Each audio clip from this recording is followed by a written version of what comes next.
Okay, good day everyone. So before anything else, I would like to introduce myself. I'm Jose de la Cruz and your teacher in your team. So before anything else, let us all stand up and let us feel the presence of the Lord to be led by Mr. Biri. Let us pray.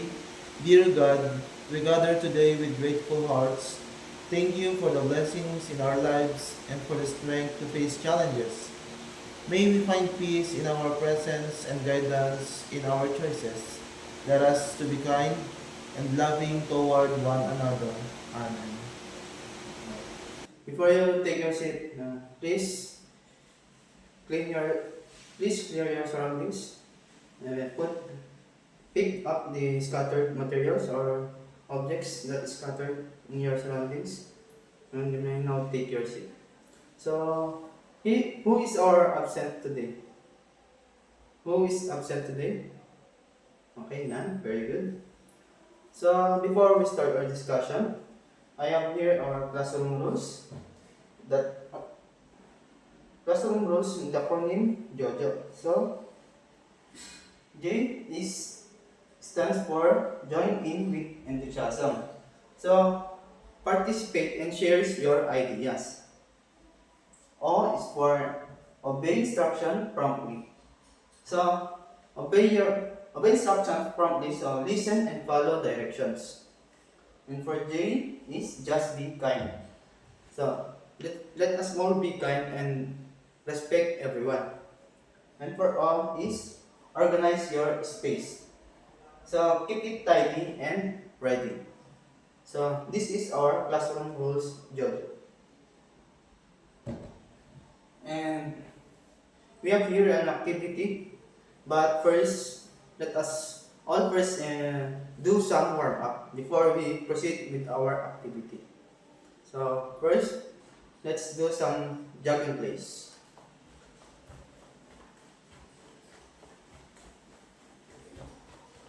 Next is jumping jacks.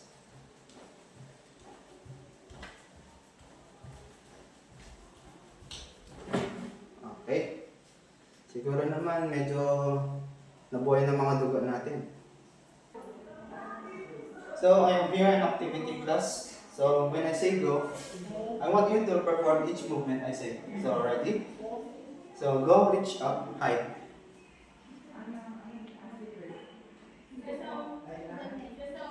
Next, go overhead reach.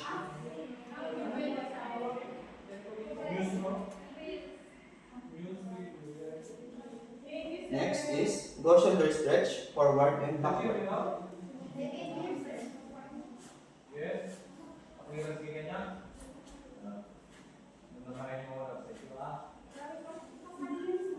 Next is go hip circles.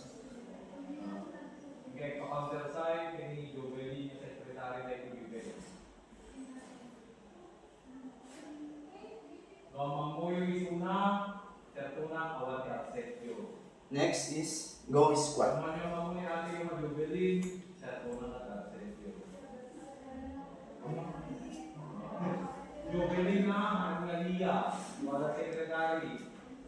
Next is go touch your toes. So that's for our activity for today. Siguro naman medyo nabuhay na yung mga dugo natin. And so what do you think is our topic for today, class? Yes, Mr. Minor? Okay, very good. So our topic for today is about stretching. So ano ba sa tingin niyo ang stretching? So, stretching is a physical exercise where a specific muscle or group of muscles is deliberately flexed or extended to improve the muscle's elasticity and achieve comfortable muscle tone. So, stretching from the word stretch. Para may stretch yung ating mga muscles. Lahat naman tayo siguro ginagawa natin to, di ba? So, ano nga ba yung mga importance of stretching? So, number one is to increase flexibility. It increases flexibility. Kaya, alam niyo sa mga athletes na, siyempre, kagaya ko, ganun, we do stretching para naman ma-stretch yung aming mga muscles na para ma-comfortable. Ganun. Next is to improve blood circulation. Improves blood circulation is to, yung minsan kasi, yung parang, yung naglalandline tayo, ganun, parang nawalan tayo ng gana. Kaya, tapos parang nanghina yung mga muscles natin. Kaya ni-stretch natin para, para maganda yung takbo ng ating mga dugo. Next is to enhance physical performance. So, enhance physical performance. When we say enhance physical performance is to yung para mas maganda yung takbo ng ating performance sa pag-execute ng isang skills or mga gawain. Kaya dapat gawin natin yung stretching. And number 4 is to reduce muscle tension. Reduce muscle tension para makaiwas tayo sa para hindi mabigla yung ating mga muscles kanyan sa paggawa ng mga physical activity. And last is to help prevent injuries. Stretching help prevent injuries. So, stretching, itong malaking bagay na to, stretching para makaiwas sa mga bagay na kakasama ng ating muscles para makaprepare yung muscles natin para makaiwas sa mga bagay sa injuries. So, here we have 4 types of stretching.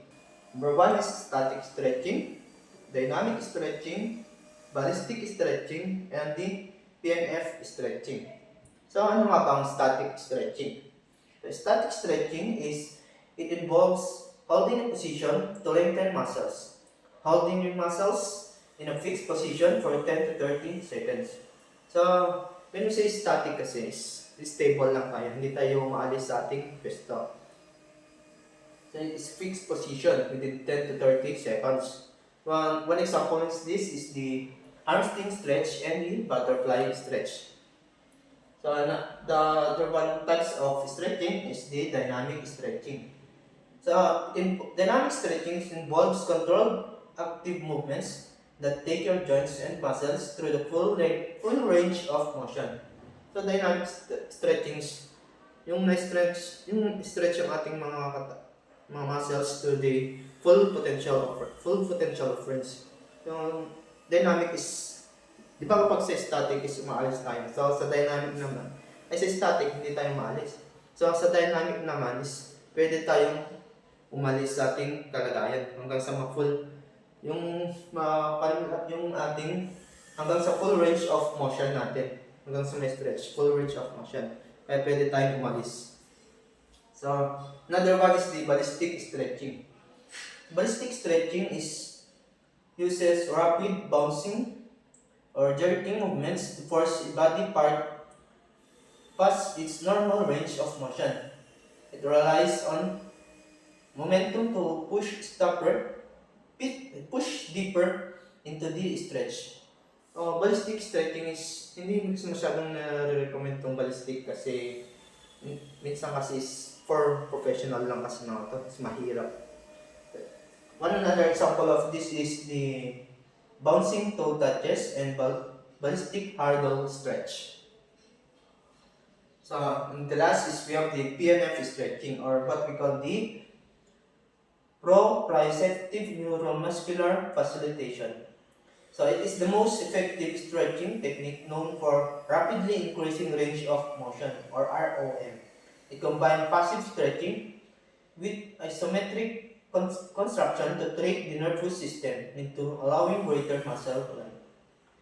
So, one example of this is the hamstring stretch, hip flexor, quad stretch, and calf stretch. So, PNF stretching is the most effective stretching technique known for rapidly increasing range of motion.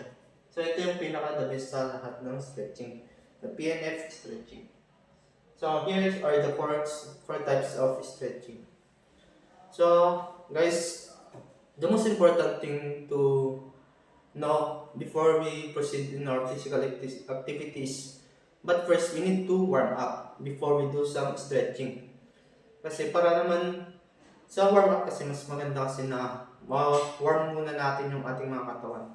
And then we do some stretching. Mahalaga yung stretching para ma-prevent injuries. So that's all for today for our topic, stretching. Thank you.